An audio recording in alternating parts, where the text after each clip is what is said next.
हाँ, तो हम लोग कल क्या किए थे? कल हम लोग सामाजिक धार्मिक सुधार आंदोलन में किसको किया गया था, कुछ ध्यान है? हमें जहां तक लगता है कि आर्य समाज पूरा हो गया था, तो आज देखा जाए राम कृष्ण मिशन 1897। संस्थापक कौन है? संस्थापक हैं विवेकानंद।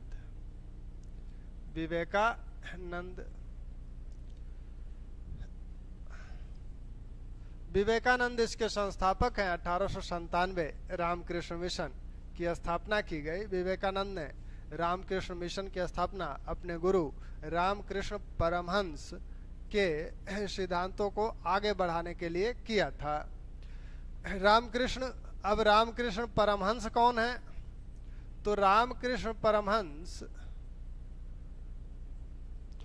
का जन्म बंगाल में करमारपुर नामक स्थान पर हुआ था। इनका जन्म बंगाल में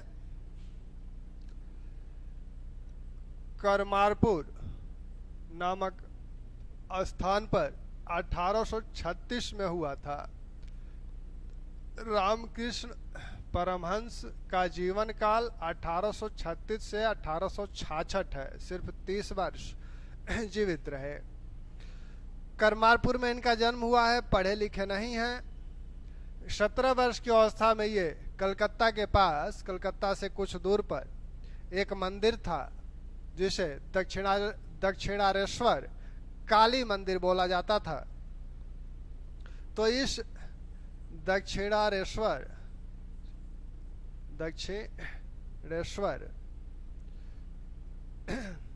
दक्षिणेश्वर काली मंदिर के ये पुजारी थे। 17 वर्ष की अवस्था में यहीं आ गए और दक्षिणेश्वर काली मंदिर के पुजारी बन गए। और पुजारी बने तो ऐसे पुजारी बने कि माँ काली की दिन भर माँ काली काली पुकारते रहते थे। कुछ दिनों के बाद ये घर गए, फिर तो वहां इनका विवाह करा दिया गया। श्रद्धामणि नामक एक कन्या से इनका विवाह हुआ। श्रद्धामणि नामक एक कन्या से विवाह हुआ। विवाह के बाद उनको, श्रद्धामणि को घर छोड़कर ये फिर मंदिर आ गए। कुछ दिनों के बाद श्रद्धामणि भी आ गई मंदिर और यहीं वो भी इनके साथ रहने लगी। ये श्रद्धामणि को भी माँ काली का दर्जा दे दिए। इन्हें भी माँ माँ करके पुकारते थे। यानी यह माँ काली के प्रति इतने प्रतिबद्ध थे और ऐसे भक्त थे जो हमेशा माँ काली की रट लगाए रहते थे। इन्होंने तंत्र विद्या भी सीखी थी। भैरवी नामक एक तांत्रिका से, भैरवी नामक एक महिला तांत्रिक से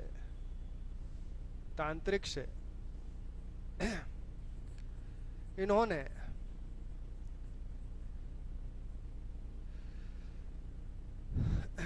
तंत्र विद्या सीखी।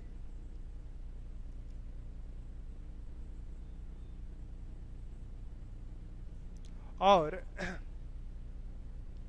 योग साधना भी इन्होंने सीखा।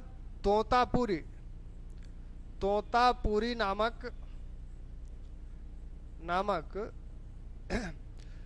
एक योग के आचार्य से इन्होंने योग साधना सीखी। तोतापुरी कहते हैं कि जो साधना हम आज तक नहीं कर पाए वह रामकृष्ण परमहंस एक दिन में ही कर लिया। तो रामकृष्ण परमहंस इस तरह के व्यक्ति थे। इन्होंने माँ काली का दर्शन किया था। ये कहते हैं कि हमें माँ काली ने दर्शन दिया था। ये सभी धर्म के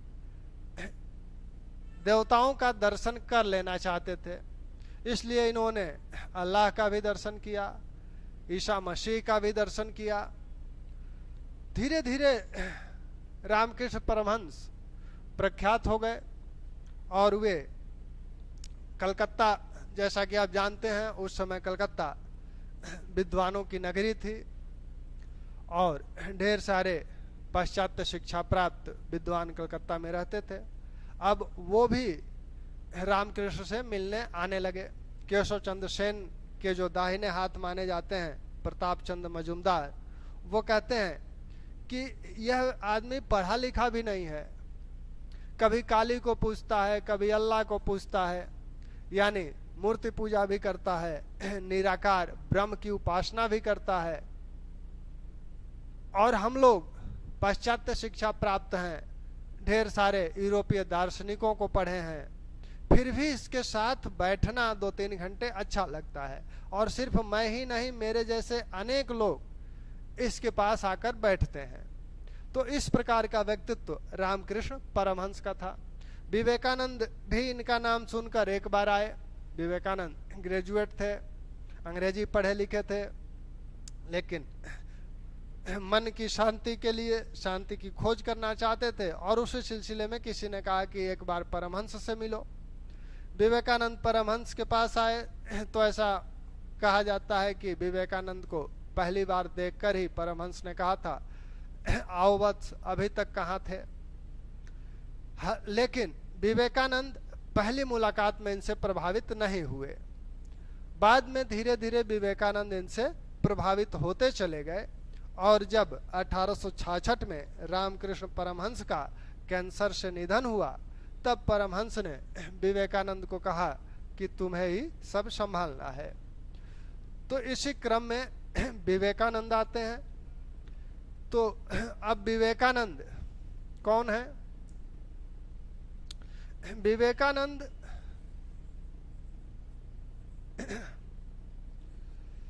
का मूल नाम नरेंद्र नाथ दत्त है। नरेंद्र नाथ दत्त ये इनका मूल नाम है। बंगाल के एक संभ्रांत क्षत्रिय परिवार में ये जन्म लिए थे।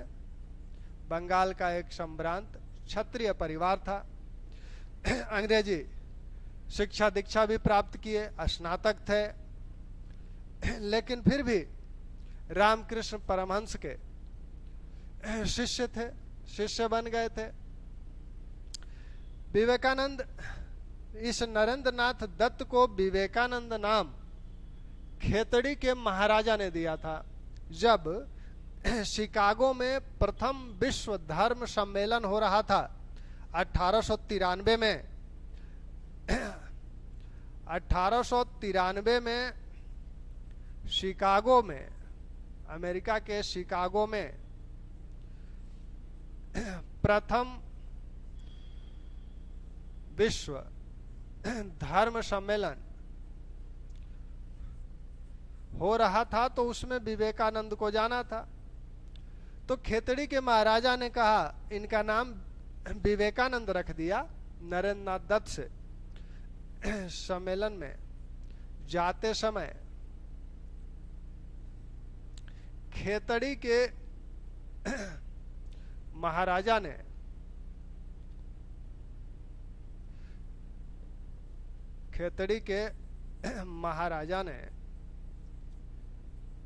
नरेंद्र का नाम विवेकानंद रख दिया।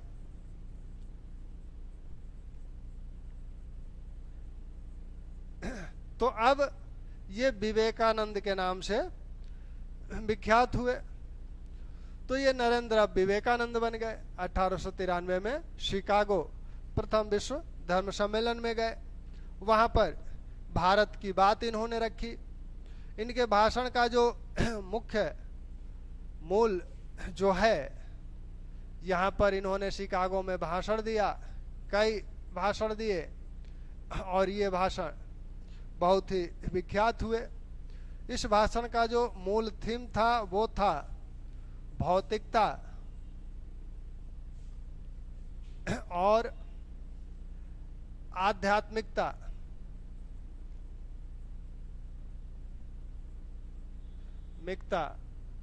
का समन्वय। तो भौतिकता और आध्यात्मिकता का समन्वय इनके भाषण का मूल थीम था। इनके भाषणों की बहुत सराहना की गई। न्यूयॉर्क हेराल्ड ने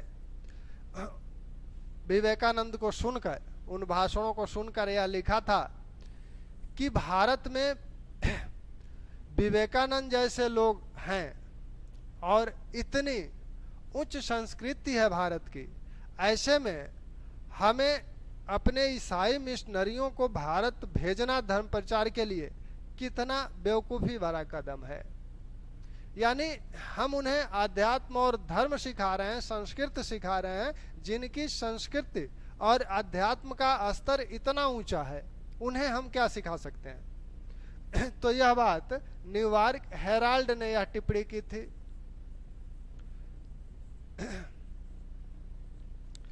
विवेकानंद शिकागो से विभिन्न यूरोपीय देशों का भी दौरा किए और 1896 में विवेकानंद ने न्यूयॉर्क में वेदांत सोसाइटी का गठन किया। वेदांत सोसाइटी का गठन किया। सोसाइटी का गठन किया। फिर जब दूसरा विश्व धर्म सम्मेलन हुआ 1900 में दूसरा विश्व धर्म सम्मेलन पेरिस में हुआ।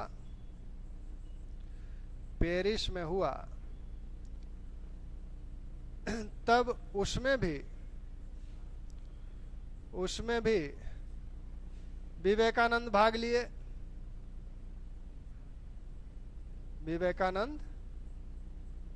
भाग लिए। तो दूसरा जो सम्मेलन हुआ, दूसरा सम्मेलन कब हुआ? 1900 में हुआ। कहाँ हुआ? पेरिस में हुआ। प्रथम सम्मेलन कहाँ हुआ था? प्रथम सम्मेलन आपका 1893 में हुआ था, शिकागो में हुआ था। तो प्रथम सम्मेलन ध्यान रखिएगा, प्रथम सम्मेलन 1893 में हुआ, शिकागो में हुआ, विवेकानंद ने भाग लिया। दूसरा विश्व धर्म सम्मेलन पेरिस में हुआ, 1900 में हुआ, इसमें भी विवेकानंद ने भाग लिया। विवेकानंद के मूल विचार क्या है? एक तो आध्यात्मिकता और भौतिकता का समन्वय वो चाहते हैं। दूसरी बात, वो कहते हैं कि कोई भी देश तब तक तरक्की नहीं कर सकता जब तक उसके पास ये दोनों चीजें ना हो, आध्यात्मिकता ना हो और भौतिकता ना हो। वो कहते हैं कि पश्चिमी देशों के पास भौतिकता है, भारत के पास आध्यात्मिकता है, दोनों अधूरे हैं। यानी पश्चिमी देश भारत से आध्यात्मिकता ले सकते हैं और पूर्वी देश यानी भारत पश्चिमी देशों से भौतिकता ले सकता है, तब दोनों का विकास पूर्ण हो सकता है। विवेकानंद दोनों प्रकार के ईश्वर, क्योंकि रामकृष्ण परमहंस के शिष्य हैं और परमहंस को आपने देखा क्या करते थे, एक तरफ काली की मूर्ति है उसको भी पूजते हैं और जब अल्लाह का दर्शन करते हैं तो वहां तो मूर्ति पूजा नहीं है। यानी वो दोनों हैं, मूर्ति पूजक भी हैं और निराकार ब्रह्म की भी उपासना करते हैं। तो विवेकानंद का भी मानना है कि ईश्वर को आप किसी भी रूप में पूजें, आपकी संतुष्टि अगर मूर्ति पूजा में है तो मूर्ति पूजा में, अगर निराकार ब्रह्म में है तो निराकार ब्रह्म में उपासना करें। तो ये दोनों रूप मानते हैं।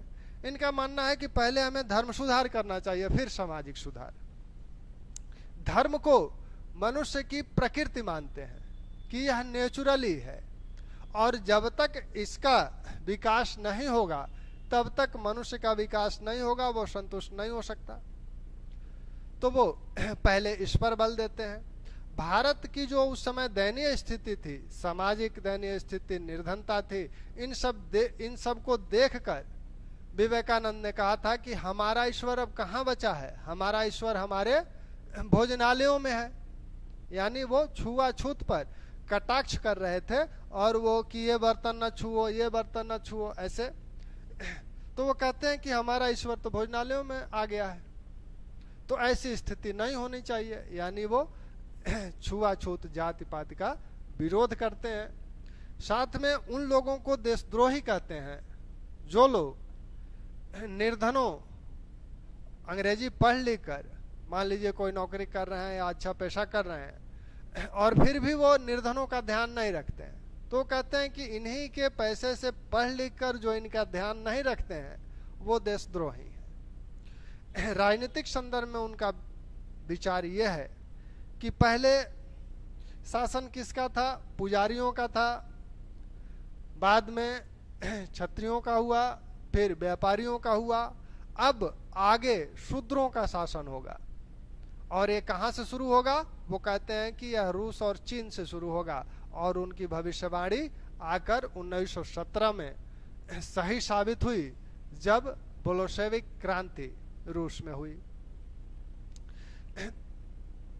तो ये आपके विवेकानंद के विचार हैं।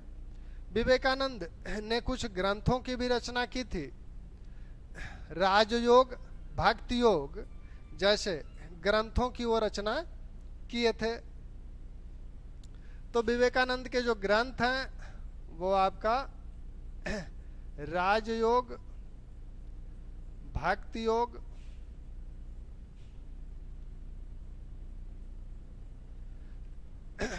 ठीक।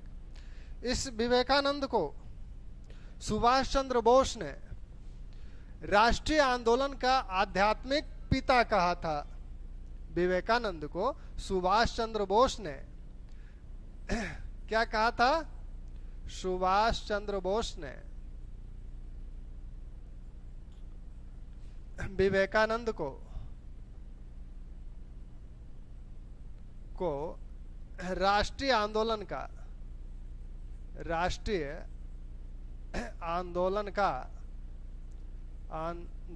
का आध्यात्मिक पिता कहा था।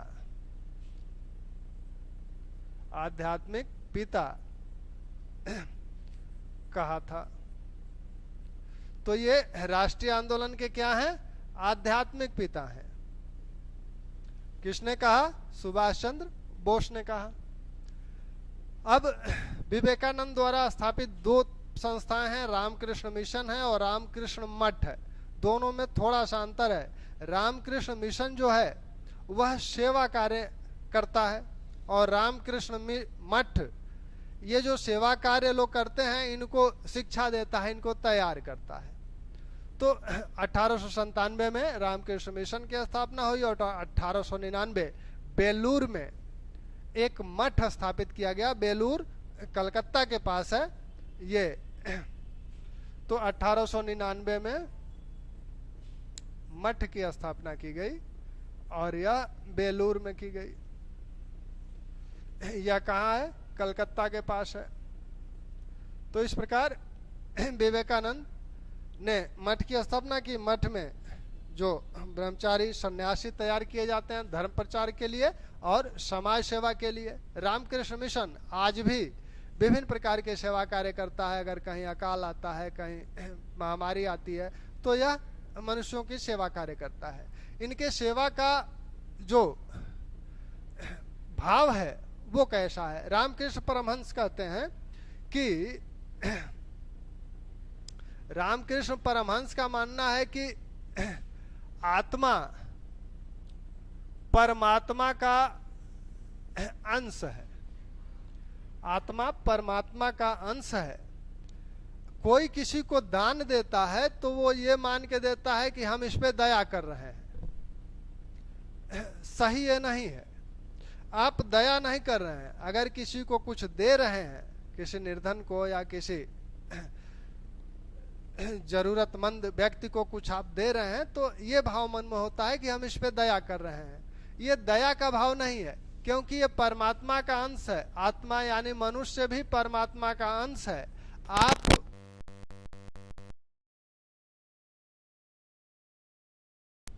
तो आपको यह अवसर, आपका यह सौभाग्य है कि आपको यह अवसर मिला परमात्मा की सेवा करने की। अगर मनुष्य की आप सेवा कर रहे हैं तो आप परमात्मा की सेवा कर रहे हैं।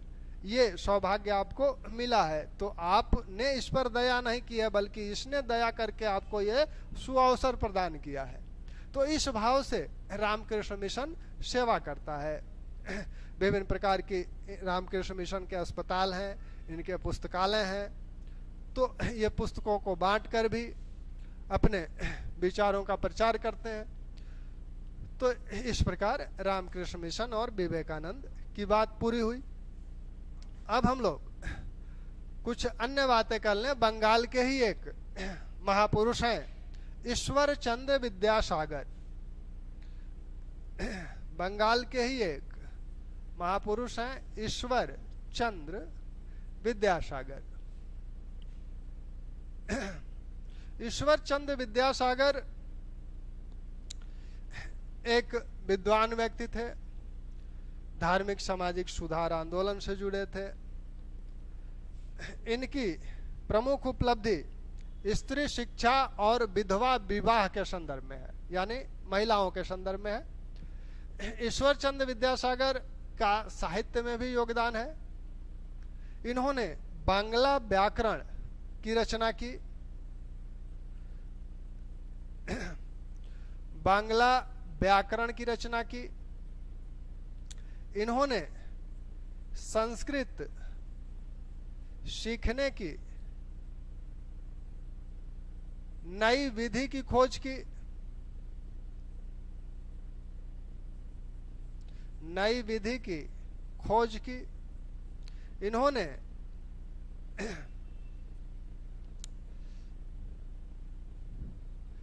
बांग्ला गद्य के विकास में भी योगदान दिया।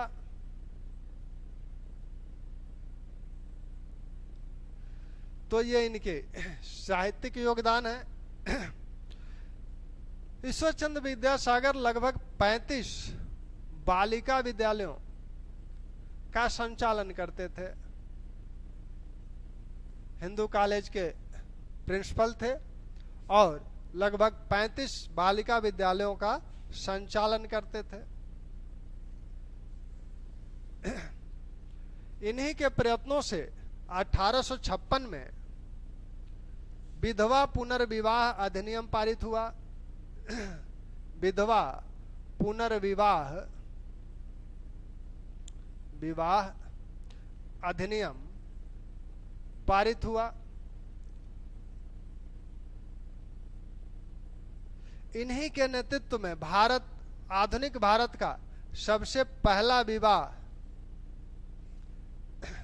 आधुनिक भारत का सबसे पहला विवाह 1 दिसंबर 1957 को हुआ था कलकत्ता में। तो यह ईश्वर चंद्र विद्यासागर की उपलब्धियां हैं। बंगाल से ही एक और आंदोलन सामने आया उभर कर। वह आंदोलन था यंग बंगाल आंदोलन। यंग बंगाल आंदोलन। इसके जो प्रवर्तक हैं यंग बंगाल आंदोलन के, वो हैं हेनरी विवियन डेरोजियो। तो डेरोजियो इसके प्रवर्तक हैं। हिंदू कॉलेज में 1826 से 1831 तक ये प्राध्यापक थे। बहुत ही उग्र विचार के थे। जापानी क्रांति से प्रभावित थे। जापानी क्रांति से प्रभावित थे। जापानी क्रांति का नारा था स्वतंत्रता, समानता और बंधुता। जापानी क्रांति का नारा क्या था? स्वतंत्रता, समानता और बंधुता। इसी को अंबेडकर ने त्रयी कहा है कि ये अलग नहीं किए जा सकते, एक साथ ही रहेंगे। तो ये स्वतंत्रता के बहुत बड़े समर्थक थे। साथ ही जो भारतीय समाज और धर्म में विभिन्न प्रकार की रूढ़ियां और कुरीतियां थीं, उनके ये विरोधी थे। कॉलेज में पढ़ाते थे। पढ़ाने के पश्चात अपने जो इनके शिष्य थे, जो बच्चे थे, उनको ये अलग से बुलाकर विभिन्न विषयों पर डिबेट किया करते थे, जाति व्यवस्था पर, बाल विवाह पर, विधवा विवाह पर, या बहु विवाह पर, या धर्म के किसी मुद्दे पर। तो इस संदर्भ में ये इसके सबसे बड़े आलोचक हो गए। तो बंगाल के जो परंपरागत रूढ़िवादी लोग थे उन्हें ये सब पसंद नहीं था। अंततः हिंदू कॉलेज से ये निकाल दिए गए 1831 में। लेकिन एक वर्ष के अंदर ही हैजा से इनका निधन हो गया। 1832 में हैजा से डेरोजियो का निधन हो गया। बहुत कम समय तक, लगभग 1809 में जन्म ही हुआ था, 32 में निधन ही हो गया। तो 21-22 वर्ष की अवस्था में ही डेरोजियो, हालांकि डेरोजियो ने इस कम उम्र में जो ऊंचाई प्राप्त की वह सभी नहीं कर पाते हैं। तो इन्होंने कुछ संगठनों का भी गठन किया था। वो संगठन आपके हैं डिबेटिंग क्लब,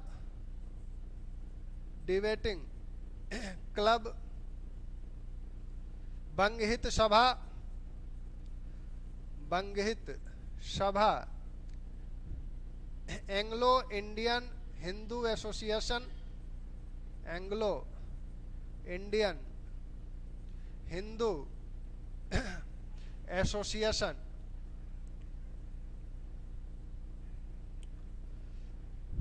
ठीक। इसी के साथ इन्होंने 1828 में एकेडमिक एसोसिएशन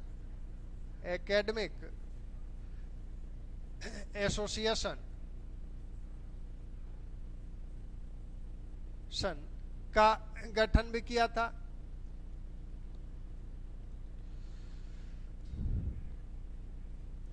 तो ये इनकी उपलब्धियां थी। कविताएं भी लिखते थे, लेकिन 1831 में कॉलेज से निकाले गए, 1832 में निधन हो गया। अब आप ये देखेंगे कि इनके निधन के पश्चात इनके शिष्यों ने the association of acquisition for general knowledge नामक एक संस्था का भी गठन 1838 में किया था। तो ये आपके यंग बंगाल आंदोलन है। और सुरेंद्र नाथ बनर्जी ने इन्हें बताया था कि हमारे जाति के ये अग्रदूत थे, ठीक। अब एक दूसरे आंदोलन की बात की जाए, वो दूसरा आंदोलन आपका थियोसॉफिकल सोसाइटी है। थियोसॉफिकल सोसाइटी की स्थापना भी 1875 में हुई थी। दो लोगों ने इसकी स्थापना अमेरिका में हुई थी, दो लोग मिलकर किए थे। एक रूसी महिला ब्लाउटस्की और एक अमेरिकी सैन्य अधिकारी अल्काट। तो ब्लाउटस्की और अल्काट ने मिलकर थियोसॉफिकल सोसाइटी की स्थापना की थी। थियोसॉफिकल सोसाइटी, थियोसॉफिक का मतलब होता है ईश्वरीय ज्ञान। तो ईश्वरीय ज्ञान संबंधी ये संस्था थी। इसके संस्थापक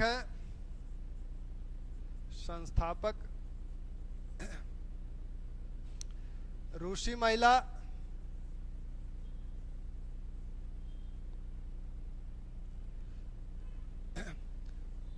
ब्लावटस्की और अमेरिकी सैन्य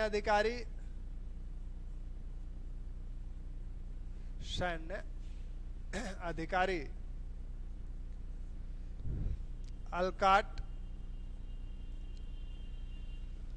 तो इन लोगों ने मिलकर इसकी स्थापना न्यूयॉर्क में की। बाद में 1882 में थियोसॉफिकल सोसाइटी का मुख्यालय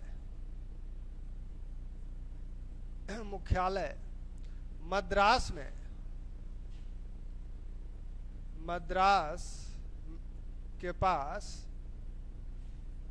अडेयार में बना।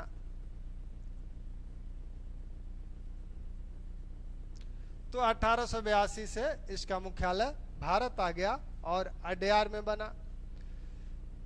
1888 में एनी बेसेंट इस थियोसॉफिकल सोसाइटी की सदस्य बनी। 1888 में एनी बेसेंट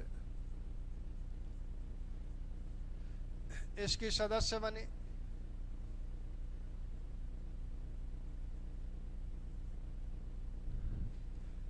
1893 में एनी बेसेंट भारत आई। 1893 में भारत आई और भारत आकर इन्होंने कांग्रेस से भी जुड़ी, कांग्रेस की अध्यक्षा भी बनी। यहाँ इन्होंने 1916 में होम रूल आंदोलन भी शुरू किया। तिलक के बाद होम रूल आंदोलन शुरू करने वाले यही हैं। यह थियोसॉफिकल सोसाइटी विश्वास किस चीज में करता है? यह विश्व बंधुत्व में विश्वास करता है, सार्वभौम ईश्वर में विश्वास करता है और थोड़ा सा जादू टोना में भी ये विश्वास कर लेते थे। मुख्यतः यह भारतीय आध्यात्म पर आधारित था।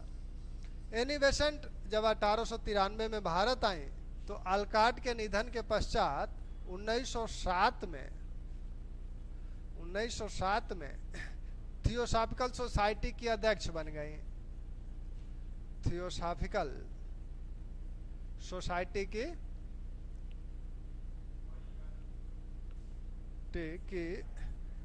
अध्यक्ष बन गई। ठीक, तो एनी बेसेंट 1907 में थियोसॉफिकल सोसाइटी की अध्यक्षा बन गई। तो थियोसॉफिकल सोसाइटी से संबंधित इतनी चीजें ध्यान रखिए। एनी बेसेंट ने कई पुस्तकों की भी रचना की, जिसमें उन्होंने लिखा Indian religious problem, how to write for freedom. उसी में एनी बेसेंट ने कहा था कि भारत मेरी जन्मभूमि है। तो एनी बेसेंट जब भारत आई 1893 में, ये भी शिकागो धर्म सम्मेलन में भाग ली थी और वहीं से ये भारत आ गई। और जब भारत आई तो भारत की ही होकर रह गई। राष्ट्रीय आंदोलन में भी इनका महत्वपूर्ण योगदान है। उसकी बात होम रूल आंदोलन के समय किया जाएगा। अब ईश्वर चंद्र विद्यासागर के साथ एक नाम और लेना है।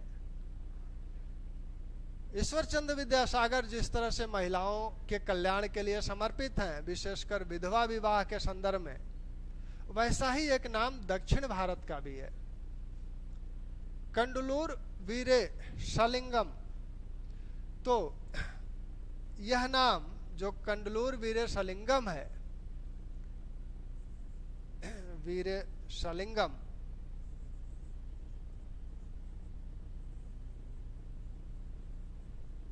यह नाम वैसा ही है जैसे उत्तर भारत में ईश्वर चंद्र विद्यासागर का है। इस संदर्भ में रानाडे कहते हैं, रानाडे ने इन्हें दक्षिण भारत का विद्यासागर बोला है। ईश्वर चंद्र विद्यासागर कहा है।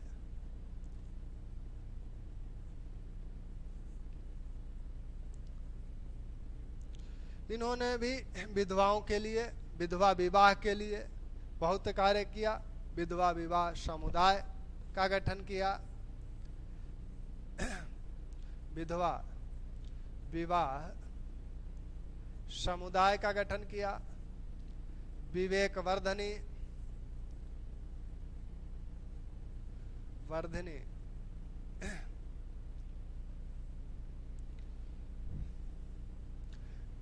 हित साथी नामक पत्रिकाओं को निकाला। तो इस प्रकार विभिन्न स्कूलों को महिलाओं की शिक्षा के लिए खोला। तो इस संदर्भ में वीरेशलिंगम दक्षिण भारत के ईश्वरचंद विद्यासागर हैं। अब हम लोग धार्मिक सुधार में मुस्लिम समाज में जो धर्म सुधार आंदोलन चला उसकी बात करें तो मुस्लिम समाज में कई आंदोलन हुए, जैसे अहमदिया आंदोलन, देवबंद आंदोलन, अलीगढ़ आंदोलन। इन सब में सबसे प्रमुख आंदोलन अलीगढ़ आंदोलन है।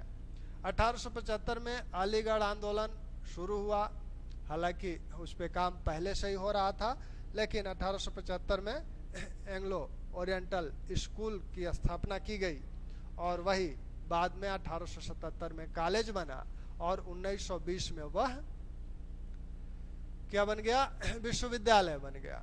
अब विश्वविद्यालय की बात आई तो एक बात और ध्यान रखिएगा एनी बेसेंट के संदर्भ में कि उन्होंने हिंदू कॉलेज की स्थापना की थी बनारस में 98 में, और मदन मोहन मालवीय के प्रयत्नों से वही कॉलेज 1916 में बनारस हिंदू विश्वविद्यालय बना।